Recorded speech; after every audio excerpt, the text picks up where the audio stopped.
Welcome to the Slop Farm. Enjoy the video. In this video, I will explain how to cook well-done filet mignon. Start by preparing your filet mignon. Pat it completely dry with paper towels. This is crucial for achieving that perfect crust. Then, season both sides generously with salt and freshly ground black pepper. While you're doing this, preheat your oven to 400 degrees Fahrenheit. This initial preparation sets the stage for a delicious, well-done steak. Now let's get that beautiful sear. Place a heavy-bottomed, oven-safe pan like cast iron over medium-high heat.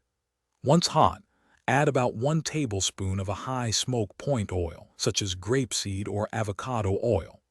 Carefully place your seasoned filet mignon into the pan and sear it for 2 to 3 minutes per side, until it develops a rich, deep brown crust. After searing, it's time to finish cooking in the oven. Carefully transfer your pan with the seared filet mignon directly into the preheated 400-degree Fahrenheit oven. Continue cooking for approximately 10 to 15 minutes. For a true well-done steak, aim for an internal temperature of 165 degrees Fahrenheit, which you should verify with a reliable meat thermometer. The final and very important step is resting your steak. Once it reaches the desired internal temperature, remove the filet mignon from the oven and place it on a cutting board. Tent it loosely with aluminum foil and allow it to rest for 5 to 10 minutes.